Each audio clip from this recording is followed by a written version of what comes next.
and welcome to another of Mrs. Patnell's literacy lessons. We have been looking at this fantastic book, The Incredible Book Eating Boy. We've been looking at Henry, our main character, and how he likes to eat books. They make him smart, but then they make him not so smart and a little bit on the ill side. And then he decides that he would read books instead to become smart and have to eat something else instead of books to fill his belly. So, if you remember rightly, that he had sent us a letter to the school, and here it was, I showed it to you yesterday. It was a little tricky to pick up on the camera, so I'll come a little closer. And it said, "To reception class, now I have stopped eating books. I don't know what to eat instead. Can you help me to eat healthily? Lots of love from Henry." Okay, so there it is, our letter from Henry. He doesn't know what to eat now he's stopping eating books. He probably needs something to make him super healthy, because if you've been eating books for the last few months, you're probably going to need something very, very good in your diet to make you strong, fit and healthy, and that you can heal yourself and you can think really well. So, we had a little think at the end or during yesterday's lesson about things we could suggest to Henry that were healthy foods that he could eat instead of books. And we came up with a list, and it is here behind me. So I'm going to tilt the camera so we can see it there on the edge. So we came up with carrots. We came up with 8 glasses of water. We came up with porridge for breakfast. We came up with a cheese sandwich because we had the dairy from the cheese and the carbohydrates from the bread in the sandwich. Chicken was protein, so that would help his muscles to grow strong. Brussels sprouts, fantastic vegetable, full of nutrients in a Brussels sprout and vitamins. And mashed potato, because we thought it was one of the healthiest ways to cook a potato rather than frying it or roasting it. So he'll get his carbohydrates for his energy, but he's not getting lots of fat because he's cooking them as mashed potato. So we had these ideas. You probably came up with something completely different to mine, but that's fine. As long as it wasn't things like chocolate biscuits and donuts and sweets, then there's pretty much goodness in just about everything we eat, and it often depends on how we cook it a little bit as well, like I say with our mashed potato. So these are ideas you came up with. In class, we came up with different ones. We had apples, carrots, we had Brussels sprouts again, broccoli, we had 8 glasses of water. We had all sorts of different suggestions in class. So the purpose of today's lesson is to think of a whole sentence to write in the letter, okay?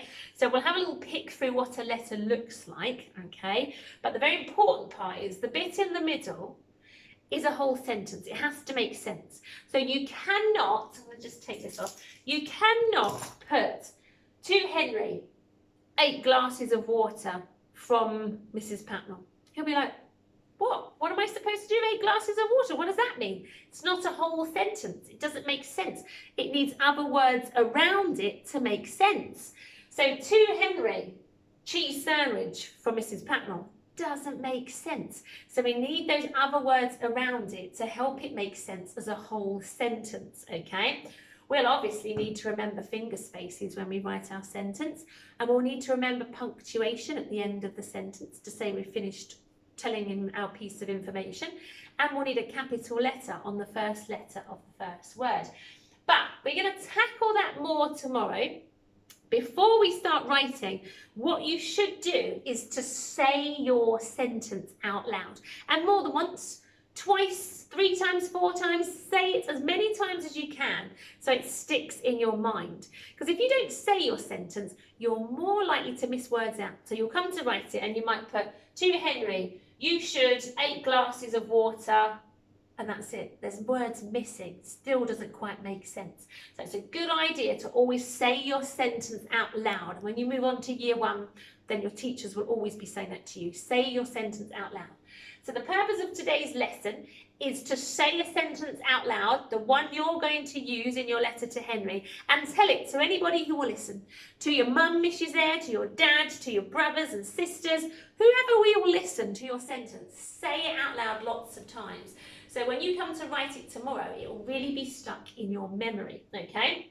Now, in our sentence, I want to have the very important word because, okay? Because, let me get my pen. Because. Now, if you put a because in a sentence, it means what follows will be the reason why you have suggested that, okay? So, for instance, in our sentence, and I'm going to write the word because here, and I'm doing a small but. Because is a great word, so I'm going to put it in a big star like this to remind us that all of our spoken sentences need the word because in it, okay? I won't start with the word because, okay? I won't say because porridge for breakfast, you need to eat this. It won't make sense. I need to put it in the right spot. And I think probably in the middle of your sentence is the right spot for because. So I, for instance, if I picked one of my things up here, I might say, let's go with my water.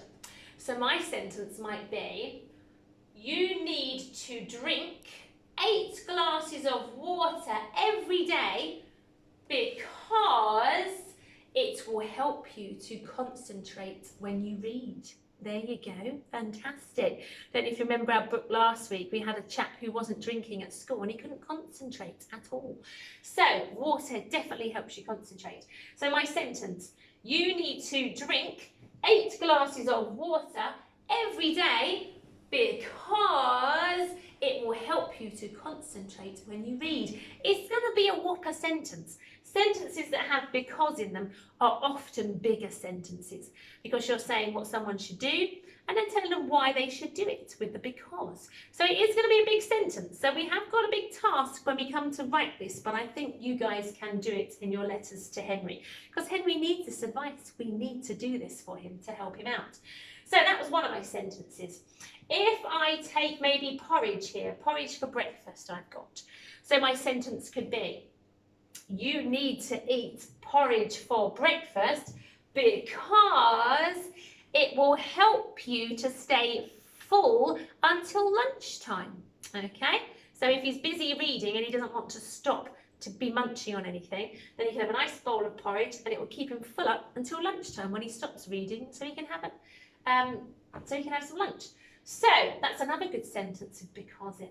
I might say, you should eat chicken because it will help you to grow muscles and be super strong. Because I imagine he's quite skinny now from eating lots of paper in those books, so he needs his muscles growing. I might say, you should eat mashed potato because it will give you energy all day, or it will give you long energy, okay? So the word because is so important in your sentence. So I would like you to pause the video now and then have a chat with whoever is there in the room with you. Pick one of the items you spoke about yesterday, one of the food items that you spoke about during yesterday's video. Pick your favourite one. That's the one you're going to tell Henry that he needs to eat more of. And then can you put it in a sentence? Can you say it out loud?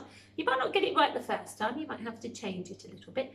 But can you say it out loud and put a because in there? Tell Henry why he needs to eat that food, okay? So if it's carrots, it might be because they are full of vitamins, okay? And vitamins make our body work well, don't they? So you need to eat carrots because they are full of vitamins.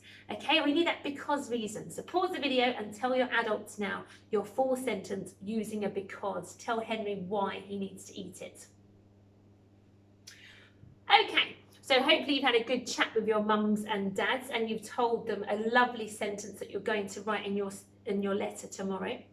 I can't hear them myself here now, but I imagine they're fantastic. If you haven't done it yet, please do it at the end of the video. Now, before I say cheerio until tomorrow, I just want to flash you the letter again And I know I'm going to come round because I know it's tricky to read on this camera with the pencil that Henry chose to write in. Blue colouring pencil is not a good idea, Henry, for cameras. But we're just going to have a quick look at how letters are set up. So when we come to write our letter with our because sentence in it tomorrow, we will know how a letter looks. So a letter always starts with to and then who the letter is going to, okay? So that won't be you, it's coming from you, it's going to Henry. So when you write your own, you will have to Henry at the top, okay? So that will be the first part of a letter, all right? So to and then Henry at the top. Then in the middle is where you write your because sentence, okay? So you should eat carrots because they are full of vitamins, full stop. That will be the middle main part of your letter to Henry, okay? And then at the bottom on a letter, he signed it off very nicely, lots of love from Henry. You could just do a from. You could do lots of love as well to be just as nice when you write back to him.